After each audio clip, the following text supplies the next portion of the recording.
Buenas noches a todos los que por ahí se van conectando y que van a estar con nosotros compartiendo este espacio. Como una vez más lo decimos, un espacio de fe, de fraternidad, que el Señor nos permite compartir con todos ustedes.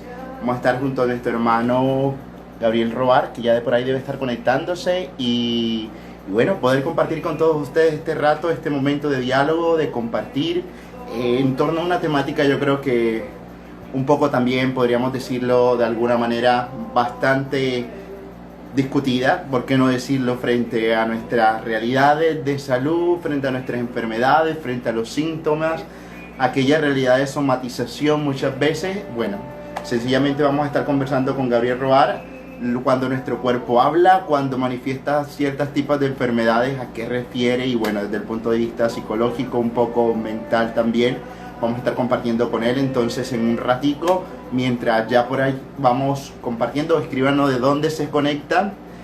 Bueno, infinitas bendiciones también para todos ustedes, los que están deseando allí muchas bendiciones y que quieren compartir también con nosotros esta noche tan especial, pues, que vamos a tener en este espacio de Siervos Digitales.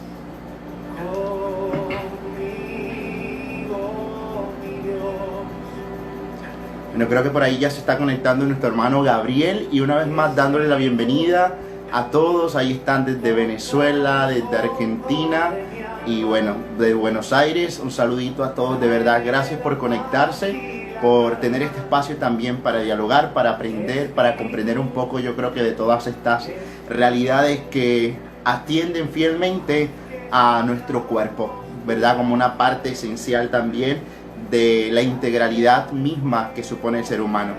Un saludo para Elsa desde California, un saludito a todos. Plata Huila, Colombia, un saludito también para ti, Natalie. Hermano, Hermano, bendiciones, ¿qué tal? ¿Cómo vas? bendiciones. Feliz noche, ¿cómo andas? ¿Cómo terminó tu servicio? Bueno, bien, feliz de poder nuevamente compartir contigo acá. Siempre es un gusto, yo creo, Igual. dialogar, ¿verdad? Hablar de temáticas que yo creo que atienden a toda una realidad bastante necesaria por tocar. Y qué bonito que ahora nuevamente tenemos la oportunidad. Bienvenido, Gabriel. Sí, gracias también por el espacio.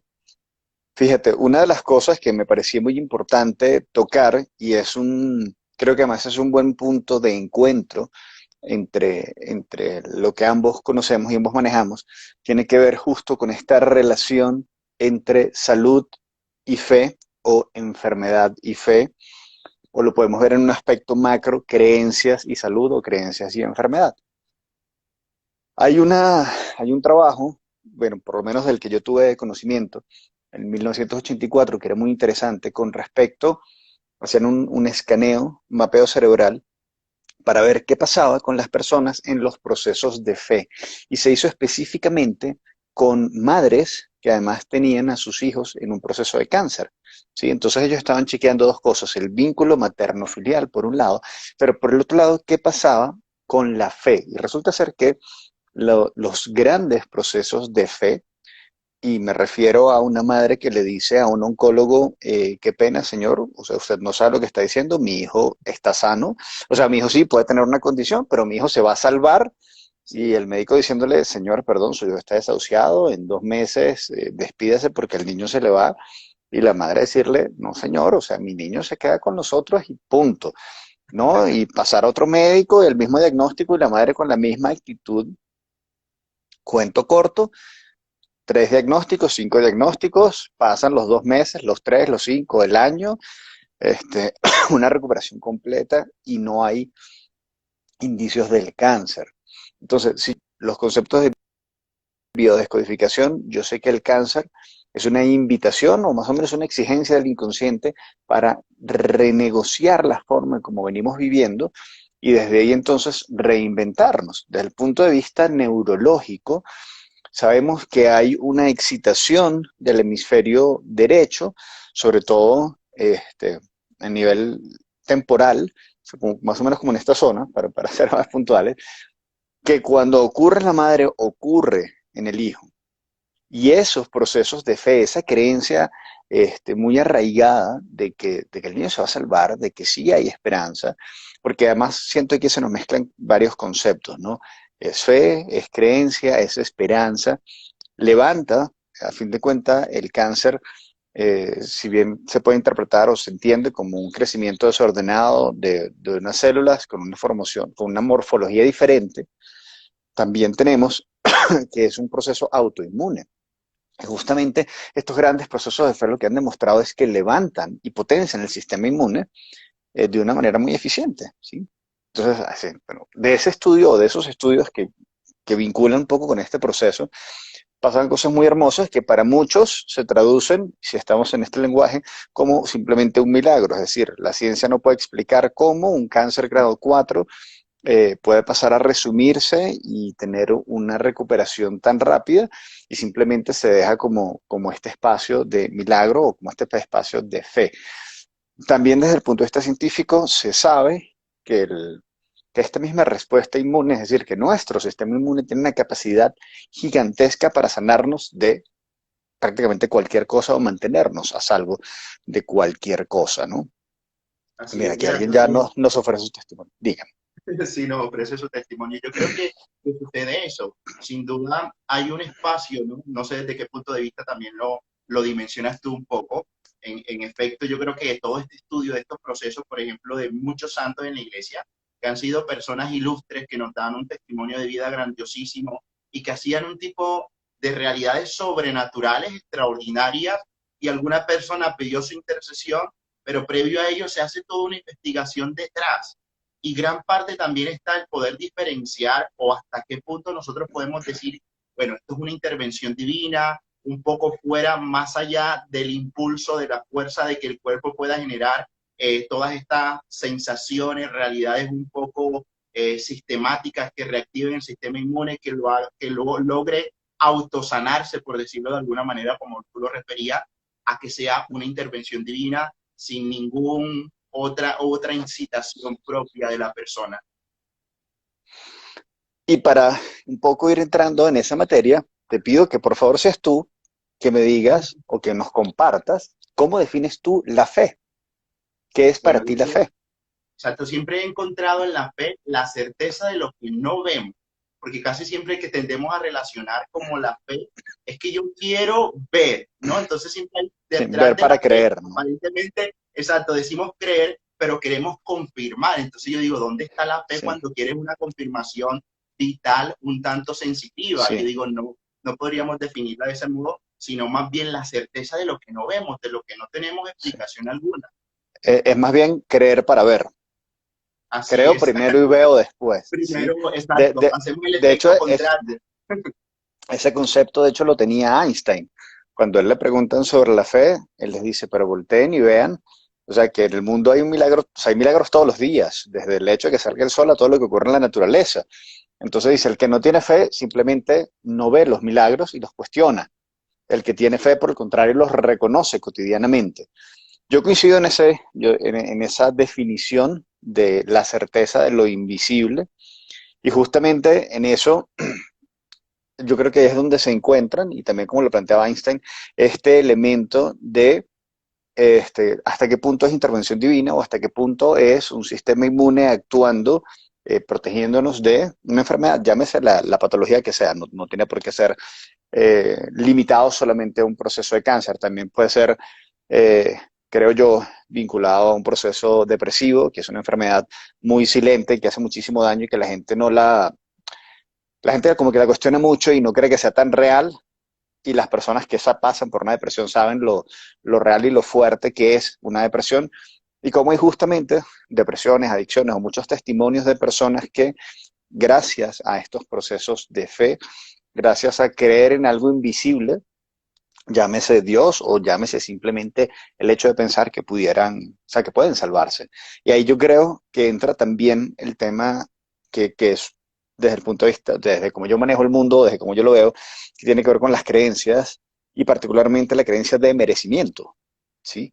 O sea, merezco El salvarme, premio castigo, es decir, tú te portas bien, recibes un premio. Tú he portas mal. obrado bien, exactamente, porque justo en esta formación es muy habitual, ¿sí? Esta relación entre cielo e infierno. Entonces si te has portado bien vas al cielo, tienes este premio, y si te has portado mal entonces tendrás un castigo, irás al infierno y arderás en el infierno por, ¿no? por el resto del tiempo, cuando yo creo que en ese sentido cielo e infierno se vive en la tierra, ¿no? Y tiene mucho que ver con el cómo vivimos y con nuestro propósito de vida y con qué nos vinculamos.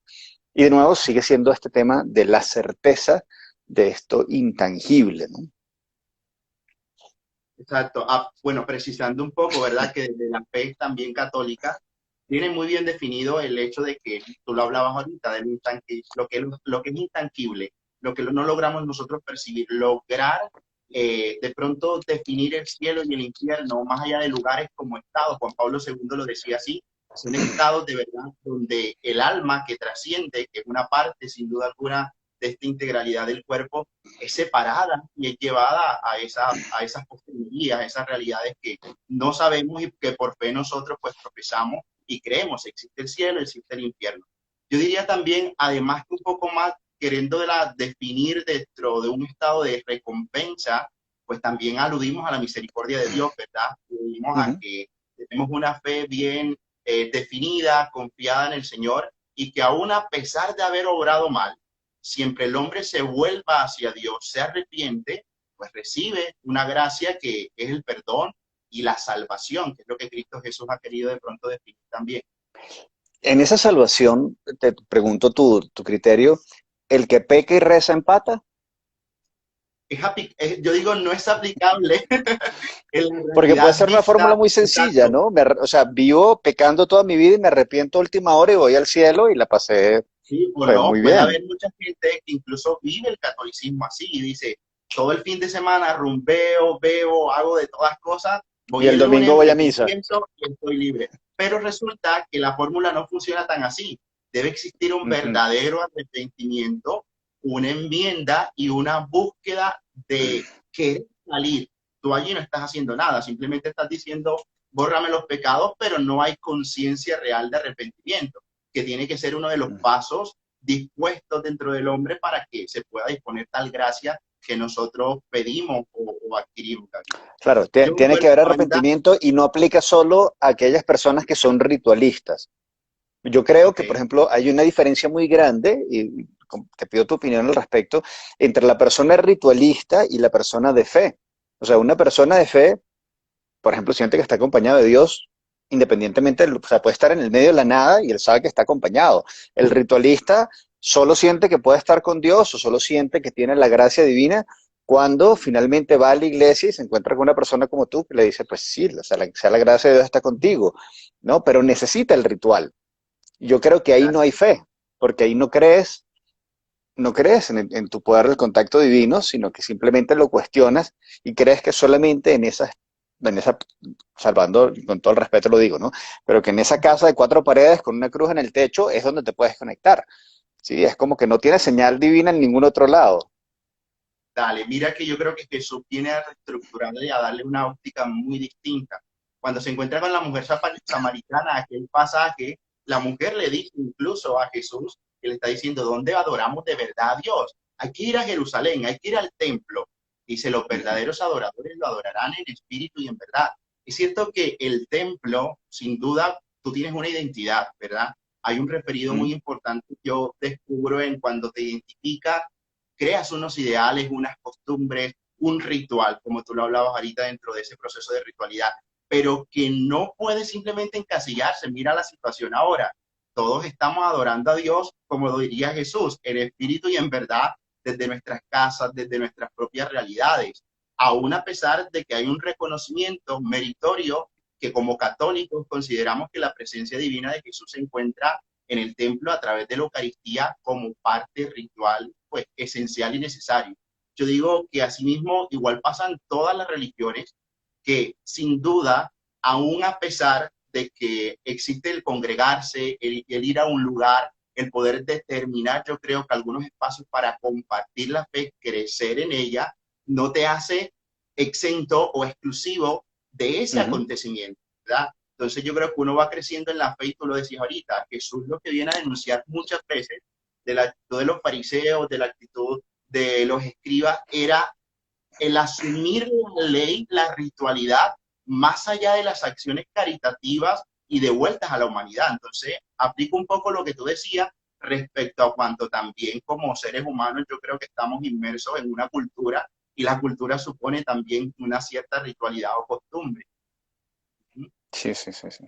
Ojo, no con esto desmerito el templo. De hecho, creo que cada templo tiene una energía muy particular, que la compone tanto quien coordina el templo, una persona como tú, o como con los feligreses que van. Yo creo que hay, o sea, el pasar por el mismo ocurre, por ejemplo, o me ocurrió a mí en algún momento, una Semana Santa, haciendo la visita a los 8 templos, donde hay templos donde yo decía, wow, qué sabrosa la energía y la experiencia de fe era muy distinta y otros donde tú decías, bueno, bueno, yo dije en algún momento, bueno, esto es un lugar turístico, pues, o sea, aquí no están en esta conexión, ¿sí?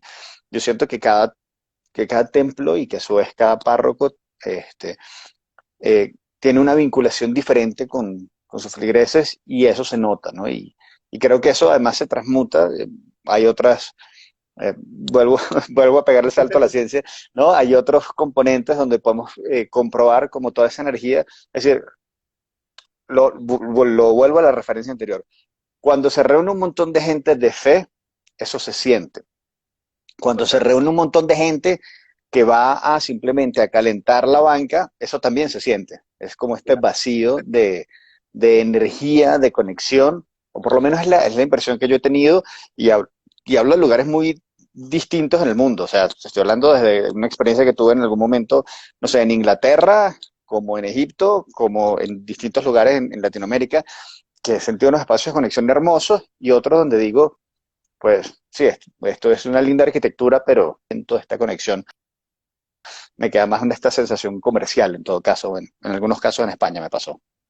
Claro, mira que Santo Tomás de Aquino, que igual retoma un poco la filosofía de Aristóteles, que era un tanto la filosofía pagana en la Edad Media, y decía, no podemos discutir, no podemos hablar con ese tipo de filosofía, y él se vuelve a ella queriendo referir de que los sentidos, de que los lugares, de que la imagen, de que la persona misma, de que todo lo que nos rodea, la creación, nos lleva hacia Dios. Es decir, la creación y su belleza me comunica la presencia real de Dios, y es lo que tú dices, hay lugares que guardan, yo digo, en esencia, una acción espiritual, tanto lo bueno como lo malo. Hay quienes dicen, por ejemplo, mira, en este lugar pasó una tragedia, llámese cuál fuese. Y no sé si lo han experimentado, pero llegas a ese lugar y también te sientes un tanto como cohibido, no Angustiado, porque te sí. predispone, exacto, no porque te predispone, porque a veces pasa, y me ha sucedido que llego a una casa y siente uno la fuerza espiritual que allí se palpa, que dices tú, aquí pasó algo, o puede ser esta otra parte también espiritual que te suscita el templo, que lleva un poco también la imagen, el recogimiento, yo creo que de la gente y la oración, en efecto, yo creo que mezcla un montón de realidades espirituales que lo expresan de esa manera. Sí, sí, totalmente, totalmente. En este hay un término que desde como yo veo el mundo ahora, ¿no? A veces cuestiono mucho, ¿no? El término del bien y el mal. No creo que hay un bien y mal absoluto, ¿sí? Por el contrario, creo que son totalmente relativos. Creo que lo bueno y lo malo siempre va a depender de con respecto a qué lo vea. Sí, y a veces yo pongo un ejemplo que es muy trivial. Digo, bueno, ¿es bueno o malo que un lobo se coma un pollito? Digo, si eres el lobo y tienes ¿De hambre, qué parte pues de la historia están contándola? claro, es bueno y es natural. Si eres el pollito o eres familiar del pollito, es terrible. Sí, entonces yo creo que bueno o malo, es decir, hay gente que me dice y que me ha dicho en talleres, me dice, no, lo bueno es aquello que me da placer. Yo les digo, bueno, si tú te das una inyección de heroína, eso es bueno. Dice, no, no, eso es malo. Tú me acabas de decir que si da placer es bueno. Entonces, bueno, no, eso no. Entonces no es tan sencillo como que dé placer o que genere dolor, porque, por ejemplo, el proceso del parto, a mí me parece una bendición hermosa, es doloroso, físicamente hablando es doloroso, ¿sí? Evidentemente para la mujer, ¿no? Para el hombre es totalmente desconocido. Pero digo, es un proceso doloroso como tal. Pero no me parece, porque sea doloroso, me parece mal, al contrario, me parece una bendición, me parece hermoso. Entonces, en el con respecto a qué es bueno y qué es malo. O sea, a partir de qué punto yo puedo justificar o puedo ser laxo en el concepto de qué es bueno y qué es malo, por ejemplo. Mira que siempre ha existido una posición muy radical, ¿no? O eventualmente, tomando el pasaje bíblico de Apocalipsis, ¿no? O eres caliente o eres frío, si eres tibio te vomito de la boca, como que queriendo referir un poco no hay puntos medios, somos muy dados a la radicalidad como una experiencia de fe. Siempre se ha juzgado porque tiene que existir para hablar de bien o mal el parámetro moral, ¿verdad? Entonces, Ujú. esto es bueno, esto es malo y hacemos una clasificación. Y siempre se habla de la construcción y formación de la conciencia, porque es muy distinto que tú le hables, qué sé yo, a un hindú del bien o mal que reconoce él, a lo que le hables a un católico del bien y el mal lo que reconoce. Son conceptos quizás un tanto distantes, confluyen en algunos otros. Pero lo que sí es cierto, yo creo que lo dice San Agustín, que existen semini verbi, es decir, semillas de la verdad puestas en el corazón del hombre, es decir, que hay algo innato que te lleva a ti a reconocer, llámalo misterio, porque también tendríamos que clasificarlo desde esa realidad, a reconocer cuándo tú estás obrando el bien. Tanto así que dicen pues que en muchas tribus, ¿no? Caníbales y todo esto, hay un instante en el que llega el punto de reflexión y que tú dices, eso que estoy haciendo me está penetrando en el corazón y siento que no es el camino, o no sé si te ha pasado, cuando nos cuestionamos frente a juicio, realidades que estamos haciendo, dice, aquello que estoy haciendo siento que no es tan bueno, le damos una Claro. connotación de bondad. Entonces yo creo que está dado en la conciencia y el catecismo de la iglesia lo define como la voz de Dios que resuena ahí en la cabeza y que es una voz que te dice esto es bueno, esto es malo, pero que a la larga yo creo que es casi innato en la acción viva del ser humano. Lo que pasa, ahí, y perdone que sea tan cuestionador, ¿no? Lo que pasa es que yo, Total, yo creo pero que creo que esto es muy positivo porque ayuda a resolver muchas sí, dudas. las verdades yo siento que son justamente muy relativas y están enmarcadas en la creencia de cada quien, ¿no? Y lo puedo dibujar muy llanamente, ¿no? Si tú y yo estuviéramos frente a frente y yo dibujo un 6, tú ves 9 y yo veo 6. ¿Quién tiene la razón? ¿Sí? Tú tienes un pedazo de razón y no por eso yo estoy equivocado y yo tengo un pedazo de razón y no por eso tú estás equivocado. Si eso mismo lo aplicamos desde este, la versión moral de nuestras verdades, ¿sí? Hay una parte donde nos encontramos, pero hay una parte donde hay un claro desencuentro. Entonces no existe esta verdad primigenia de la que se hablaba en Grecia, sino que existe una verdad relativa, e incluso una verdad no era relativa, pues yo puedo decir, por ejemplo, no matarás o no robarás. Está dentro, evidentemente, de los mandamientos. Pero entonces, si alguien dice, bueno, pero si tu familia está en riesgo, está bien que lo mates, porque estamos hablando de defensa propia. Entonces ya el no matarás se vuelve también una verdad relativa. O sea, digamos, no matarás por motus propios para buscar lastimar a otro. Entonces yo tengo que empezar a ajustar el, y no dejar los mandamientos a libre interpretación. ¿Me explico? Exacto, por eso no puede existir una mayéutica propia acomodada, ¿verdad? O Gracias. relativa. El Papa Benedicto XVI me gusta porque él emitió un mutuo propio, ahora que hablabas de mutuo propio, como un documento eclesial donde hablaba del relativismo y el no pretender mezclar un tanto, porque en Oriente es muy dado a una conciencia, yo creo, participativa, donde todo cabe, donde todas las verdades confluyen.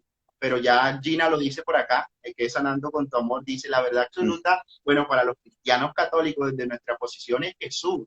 Y aplica, yo creo que lo absoluto de esta verdad, presto a que se es revelada en cuestión de cuanto nosotros se nos pide creer. Entonces, a partir de allí, tú expones lo absoluto de tu verdad, no pretendiendo imponerla para con los demás, simplemente se da una predicación libre. ¿Por qué? Mira que en Ok. la Edad Media fue muy cuestionado, incluso la iglesia, y luego se hace una reinterpretación de San Agustín cuando dice, a ver, fuera de la iglesia no hay salvación. Y todo el mundo dice, wow, entonces tiene la verdad, esta es mi verdad, y los demás que estén fuera de ella no se salvan. Pero la reinterpretación de San Agustín atiende propiamente a que esa verdad, lo que decía ahora más adelante, un poquito anterior, de la seminiverbi, es decir, hay semillas de verdad un tanto que Dios ha puesto en el ser humano más allá que conozca la predicación de Jesucristo, que conozca del catolicismo, algo de bondad tiene. Entonces es juzgada Ujú. tal verdad absoluta a partir de lo bueno en cuanto a su comportamiento, llámalo moral, un tanto ético, y pues se cuestiona dentro de las realidades que predisponen. Es lo mismo del tiempo, ¿no? No podríamos juzgar una acción del pasado vista desde ahora del presente.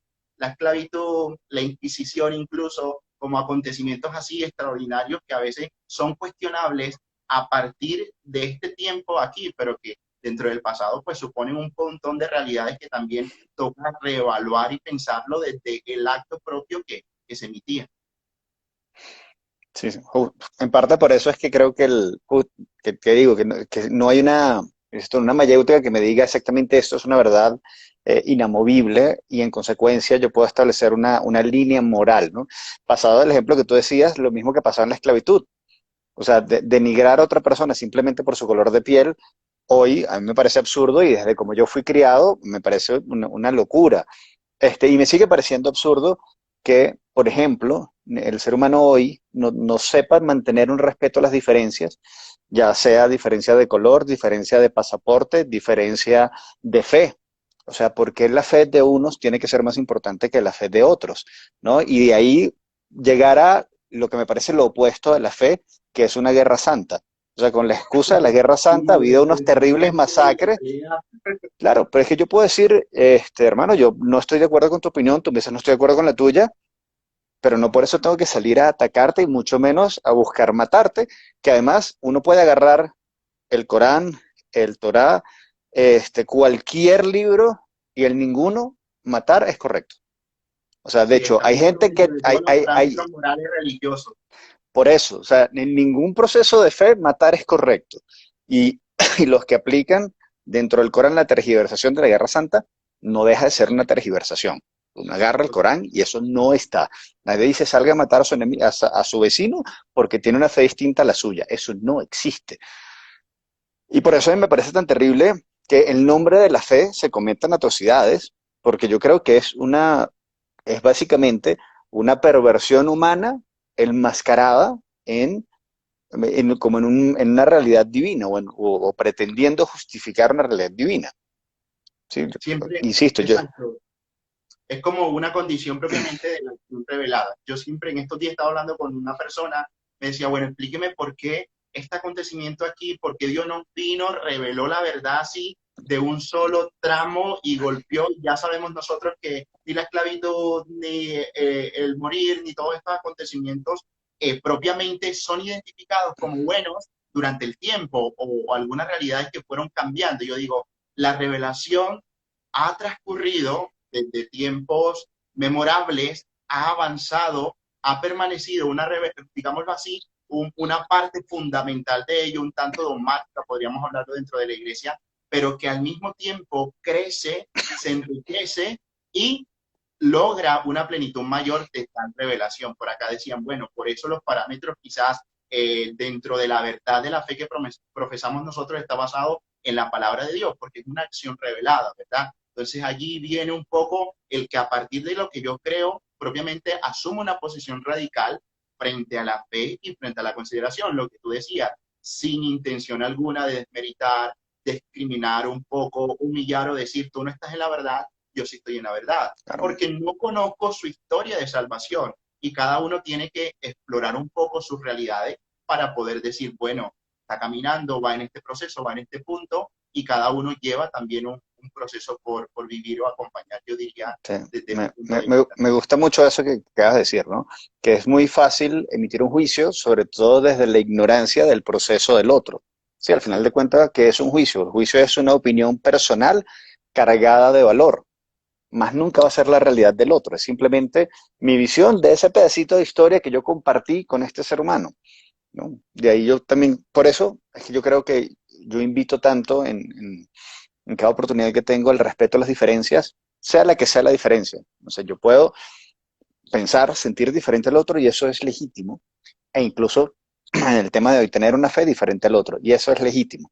No me hace mejor persona. De hecho, creo que por el contrario, me hace mejor persona poder respetar una fe distinta a la mía que tratar de imponerle mi fe como creencia máxima. ¿Sí? Claro, y es muy necesario, ¿sabes? Yo creo que hoy el mundo necesita este tipo de diálogo, este tipo de conversaciones, el tener la oportunidad de confluir de alguna manera, siendo diferente en medio del mundo. Evidentemente hay mucha fe, hay muchas creencias, habrán posiciones políticas distintas, pero lograr dialogar, entablar de pronto acuerdos. Mira que prontamente el Papa va a firmar una encíclica que se llama Somos Hermanos, creo que es el nombre que le ha querido dar, y va a hablar un poquito, va a tocar temas, yo sé, muy, muy discutidos dentro de la iglesia, porque está buscando un acercamiento, y eso siempre va a generar, yo creo que cuando tú procuras la unidad, siempre van a haber algunos que procuren la división. Y genera una serie de cuestionamientos grandísimos, incluso hasta tildar al Papa de que es ilegítimo, de que el Papa está irrumpiendo toda la normatividad de la Iglesia, y no es así. Está buscando acercamiento, está propiamente generando encuentro, diálogo, no negociando su verdad, ¿verdad? Digo, ¿Mm? la posición real que tiene la Iglesia, pero sí abriéndose al diálogo y queriendo conocer la historia de cada uno de ellos, que también, como decía Berg, es decir, hay semillas de verdad.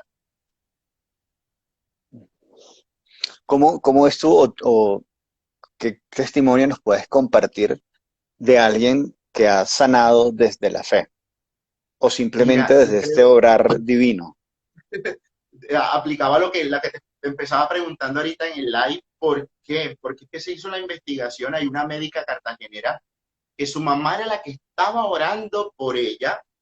Evidentemente, cuando se hace el estudio de la prueba de la prueba de este milagro para la colonización de Madre Bernarda Bittler, que fue una religiosa fundadora alemana que vino a Colombia y sus restos están allí en Cartagena, esta médica cuenta que cuando comienzan a hacer todo el estudio, ella pues tiene unos parámetros científicos un tanto también, digámoslo así, muy marcado, y decían, yo era católica, pero no de una fe radical, ni decir fue yo quien suscitó mi cuerpo, quien generó toda esta cantidad química, que pueda uno autosanarse porque estaba inconsciente. Entonces dice, es la fe de mi mamá, una fuerza sobrenatural que aplica realmente y que llega a mí a levantarme. Le diagnostican un tumor Un cerebral, carcinoma. ¿verdad?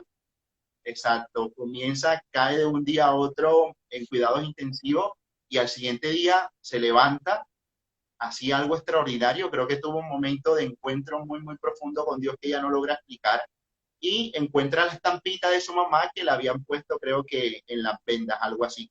Por contar un poco, porque referí un poco la historia de Ujú. Cartagena y yo estudié allá y pues tuve la oportunidad como de conocerla, y te das cuenta tú como que esa realidad que cuestiona y que ella dice, busco la razón de ser de mi sanación y no hay otra. O sea, es una intervención divina más allá de cualquier otra explicación científica o que el cuerpo haya buscado autosanarse, porque evidentemente también pasa. Entonces yo creo que ahí está constantemente esa búsqueda, y que de la iglesia también procura ser muy cuidadosa, pero que cuando ya se sale todos los parámetros naturales, físicos, pues uno reconoce, es un milagro. Hay una intervención más allá de lo natural y que Dios está actuando en aquella persona. Fíjate que hay una experiencia que me gustaría compartir.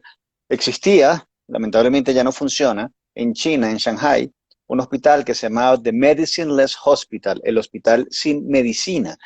Curiosamente, ellos trataban entre unos 3.300 a 3.500 casos por mes con un índice de efectividad de por encima del 96%. ¿Ok? Nos estamos hablando de que la Clínica Mayo tiene un índice de salvación que ronda el 60 y está considerando la clínica más efectiva del mundo. Esta clínica está por encima del 96 o promediaba el 96, si quieres 95 y redondeamos hacia abajo, ¿ok? Curiosamente, ellos recibían a la gente, no cobraban, o sea, ellos lo que pedían era, pues, si tienes cómo aportar, pues bienvenido, porque el hospital necesita mantenerse. Pero bueno, voy a hacer el cuento corto, ¿no? Uno de los casos que se hizo más famoso, porque lo documentó, ella pasa por varias clínicas, termina en la clínica Mayo y termina desahuciada y le dicen, señora, perdone, a ustedes le quedan unos 3, 4 meses de vida y hasta aquí llega, ¿no? Va, ella se escucha a esta clínica y cuando llega, lo primero que le dicen es, señor, usted tiene que aprender a respirar y a meditar. Él le dice, no tengo tiempo, me estoy muriendo, o sea, llévenme a quirófano, hagan lo que tengan que hacer, pero yo me estoy muriendo. Y le dicen, no, no, usted no entendió, si usted no sabe respirar ya se está muriendo. O sea, el punto de partida arranca en que usted tiene que aprender a respirar y a meditar, y a comer sano y a tratar a su cuerpo como un templo. Entonces, bueno, en este pasan unas 3 semanas aproximadamente en este proceso de aprender a respirar, aprender a meditar, y le dicen, bueno, que ya estaba lista y la llevan a una cámara donde se sienta, le hacen un eco y ven un tumor del tamaño de una pelota de golf, ¿sí? Le toman una fotografía, dividen la pantalla en dos, entonces en un lado está la foto y en el otro está el video en tiempo real. Llegan 3 personas con batas blancas, pero no son médicos, sino son, eh, sería difícil calificar o poner el título, porque no diría que son sanadores, de hecho ellos dicen que ellos no sanan, ellos simplemente comparten su alegría, su energía en celebrar la salud de la persona que está ahí. Y comienza a hacer un ritual este, que pudiera evocar incluso a lo que eran los rituales de las danzas derviches, ¿sí? De estas meditaciones activas. Y cuando esta gente comienza en un dialecto que traducido básicamente dice, ya está hecho, hecho está, a celebrar la sanación de esta persona. Lo sorprendente es que mientras le siguen haciendo el eco, comienza a disminuir, ¿no? Y este video dura 3 minutos. Bueno, en 2 minutos 48 segundos, esta pelota de golf, que medía como unos 3 centímetros por 4 aproximadamente, desaparece totalmente. Terminan, aplauden, se van. Esta señora todavía está como un poco en shock de no sabe qué acaba de pasar, solo sabe que se siente bien. Sale de ahí, la invitan simplemente a que conserve sus hábitos de respiración, sus hábitos de meditación, ¿no? Todo este tema, y regresa a Estados Unidos y va a su oncólogo y le dice, pues háganme un chequeo. Y el oncólogo le hace el chequeo y le dice, pues no sé qué pasó, la única definición a la que apelan en Estados Unidos es, esto fue un milagro, pero tú estás sana. Entonces piden, revisan de nuevo, no hay material para hacer biopsia, o sea, no había ningún rastro de tejido canceroso. Curiosamente, el Medicine Hospital, según a través de un grupo farmacéutico o de varias farmacias, inciden en el gobierno para que lo cierren, supuestamente por una oferta fraudulenta. Lo curioso es que ellos no cobraban y no pedían dinero a cambio y sanaban mucho. Entonces, ¿dónde estaba el fraude? Sin embargo, la lograron cerrar. Y quienes dirigían el Medicine Hospital ahora simplemente dirigen centros de meditación, ¿no? Para muchos es un gran milagro, desde, digamos, de todos los otros estudios paralelos, tiene mucho que ver con cómo justamente mover la fe y cómo hay un tipo de energía muy específica en conectarnos, ¿no? Con gente de fe y cómo eso logra incluso generar un impacto a nivel celular, ¿sí? Porque según los últimos estudios de epigenética, las células son como unos radioreceptores, emiten, irradian desde lo que son los pensamientos específicamente. Y de nuevo, para mí la fe está muy vinculada con un conjunto de creencias. Por ejemplo, poder creer en esto que no veo, no toco, pero logro tener certeza de ello. Y voy a hacer una comparación quizás un poco jocosa.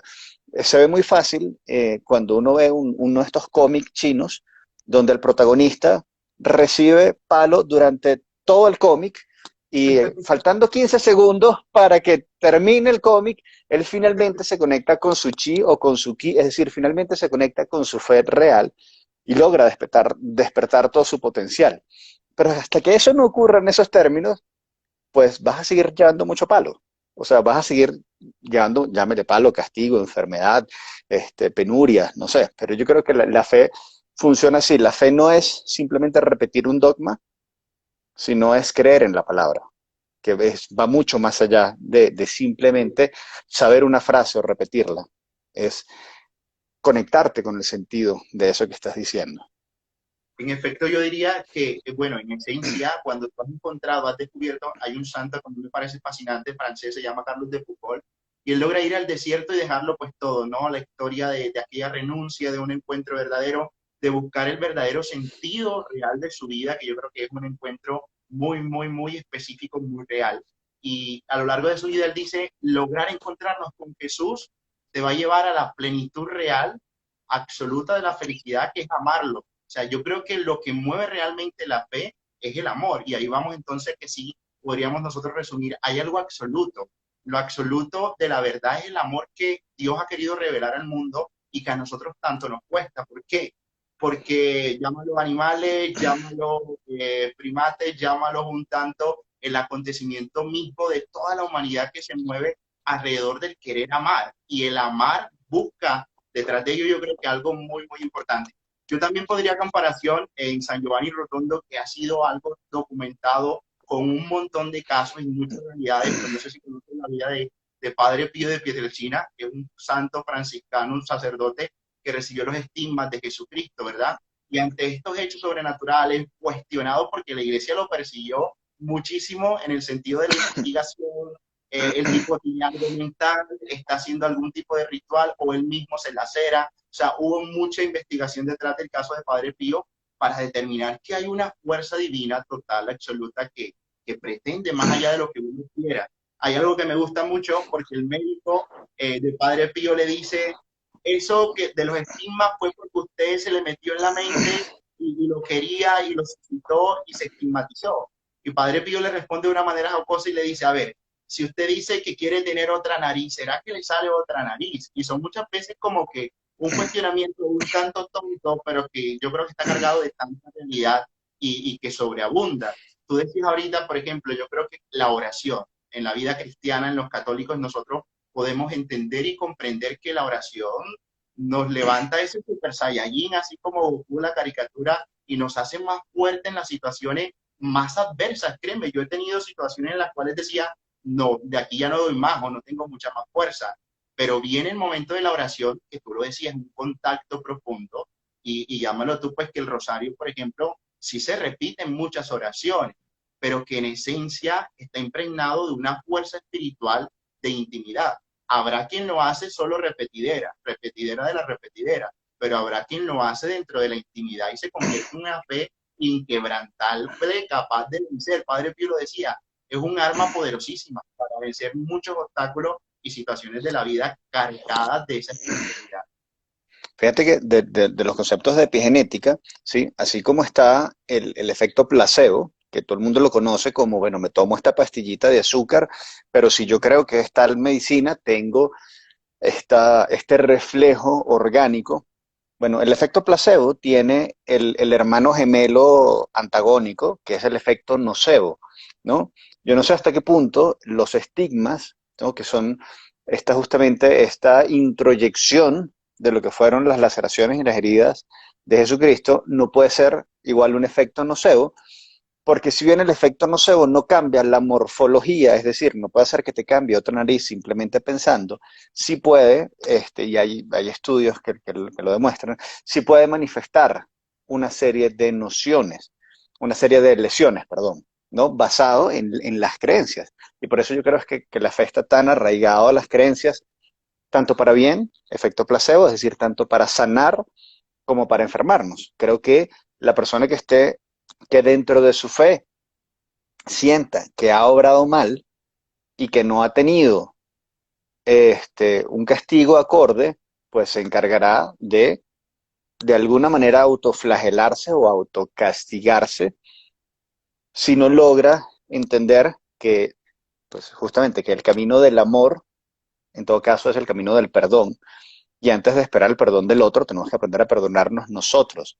O sea, si obramos mal, yo tengo que primero reconocer y poder entender, pues he obrado mal, necesito perdonarme y sobre todo cuando obro mal con mi historia, es decir, cuando yo me someto a relaciones de abuso, a relaciones de maltrato, de alguna forma de menosprecio, antes de salir a atacar al otro, porque yo siento que me ha menospreciado, tengo que salir a perdonarme a mí por no haberme defendido, por no haber sido lo suficientemente cabal, y luego entonces si yo en ese proceso lastimé a otro, tener la humildad suficiente para decir, hermano, perdón, he obrado mal, ¿sí? Que no es lo mismo, hermano, perdón, ahora deme usted por el flagelo. Son dos cosas distintas, ¿sí? Porque la gente lamentablemente está muy educada, o una gran mayoría de la gente está muy educado bajo la imagen de si obré mal, debo ser castigado. Que no es lo mismo de hagamos una cultura del amor, donde yo entiendo que si obré mal, yo puedo perdonarme y puedo ir con la humildad de reconocer he obrado mal, que de nuevo no es vivo en el pecado, me arrepiento a última hora, sino que si yo obro mal, tengo que resarcir el daño, ¿sí? Que no es un payback y no es te voy a dejar que me lastimes, es voy a procurar que ahora estés mejor que como estabas. O así interpreto yo el resarcir el daño. Resarcir el daño no es te voy a dar una cantidad de dinero porque te robé un dinero, sino es ese dinero pudo haber sido muy crítico en algún momento y tú tuviste una necesidad, entonces yo tengo que ayudarte a solventar esa necesidad. No es simplemente porque te robé 10 pesos, bueno, te vuelvo 10 pesos y ya estamos a mano. ¿no? Tiene que ver con justamente devolverle el equilibrio a el otro. Sí, yo creo que es más de compromiso, ¿no? En la particularidad de que tú te sientes responsable de los sucesos y acontecimientos que van a marcar a aquella persona a la cual le quitaste algo, ¿no? Yo creo que de eso parte un poco la justicia. Y estamos acostumbrados también a ver el concepto de que, ¿qué es la justicia? Dar a cada cual lo que le corresponde, pero que se revalúa en la medida de que es dar a cada cual lo que necesita. Y yo creo que desde ese punto de vista también cambia totalmente la noción porque tú puedes necesitar, o más bien yo intentar ser justo contigo dándote la mitad de la naranja, pero necesitas más de la mitad y yo estoy necesitando casi que nada. Y poder dártela, yo creo que compromete de verdad al cristiano, compromete a quien tiene una fe dispuesta al amor, como tú lo decías ahorita, y cambia la noción un tanto gnóstica que se tenía, pues, de que tenemos en el Antiguo Testamento un Dios castigador, que si hiciste algo malo te va a castigar Dios. Incluso hay muchas sectas cristianas que lo predican de que Dios castiga. Y en la Iglesia Católica está revaluado y está totalmente bien dicho el hecho de que Dios no viene a castigar o no viene. Incluso a pesar de nuestros errores, aprende a sacar cosas muy buenas, aún a pesar de nuestras equivocaciones y errores a partir del perdón, lo que tú decías ahorita.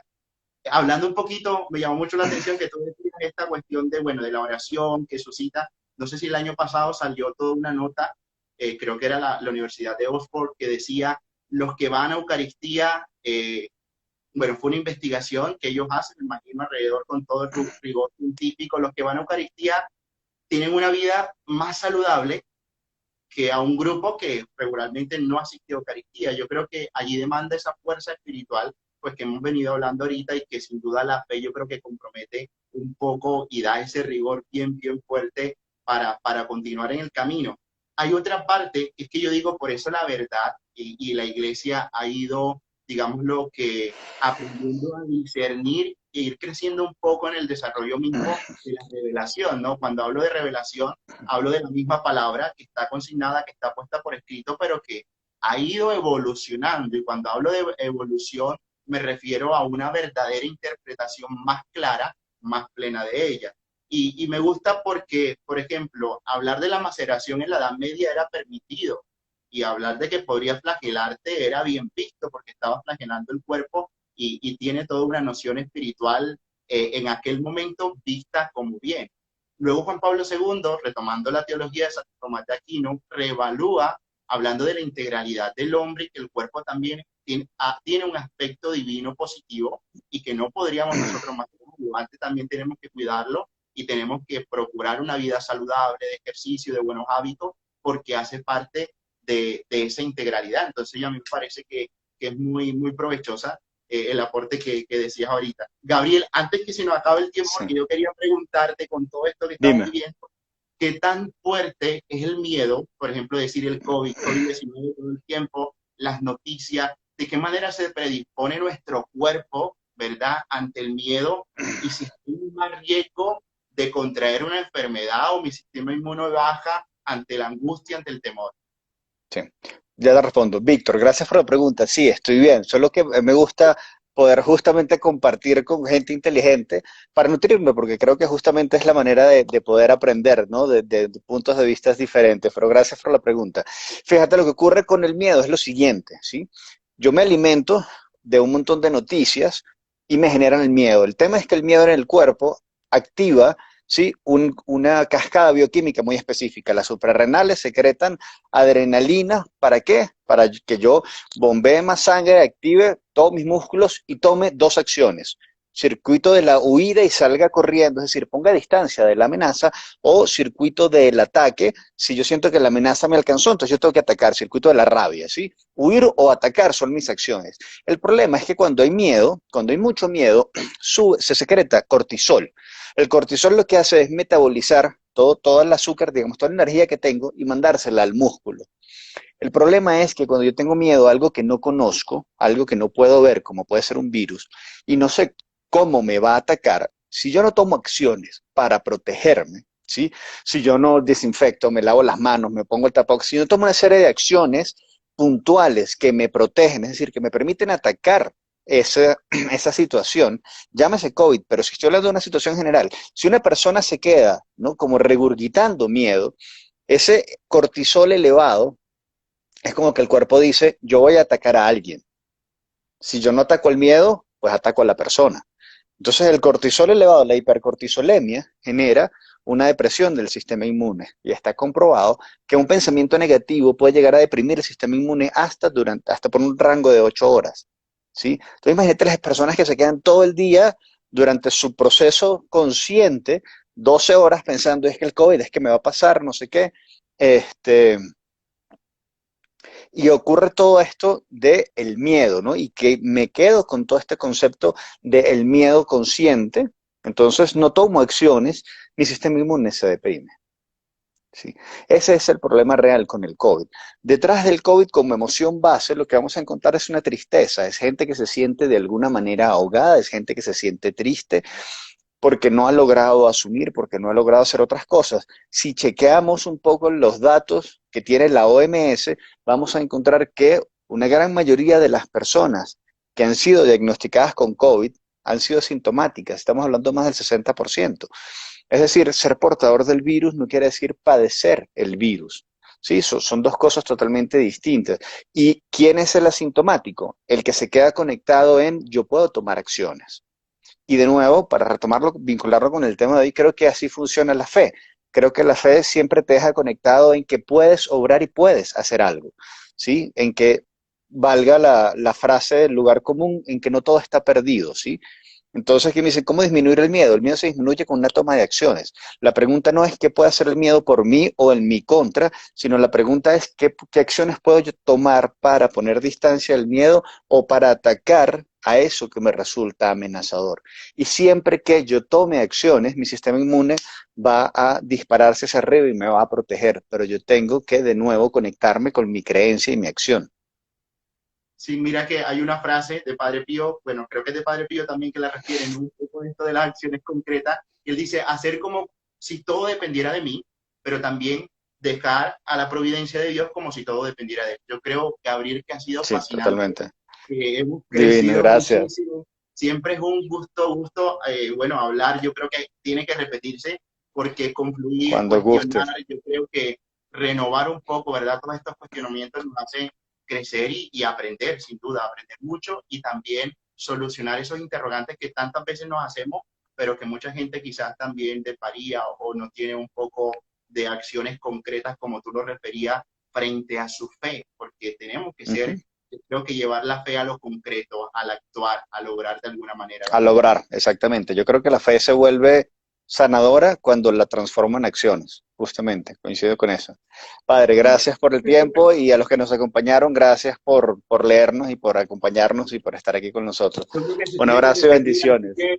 que prontamente estaremos nuevamente por aquí hablando. Los que me Siempre siguen, sigan por favor el Padre José Varela 17 y los que quieran hacerme preguntas y acompañarme, @gabriel.roar. así es, Bendiciones. Gabriel, un fuerte abrazo, muchas bendiciones.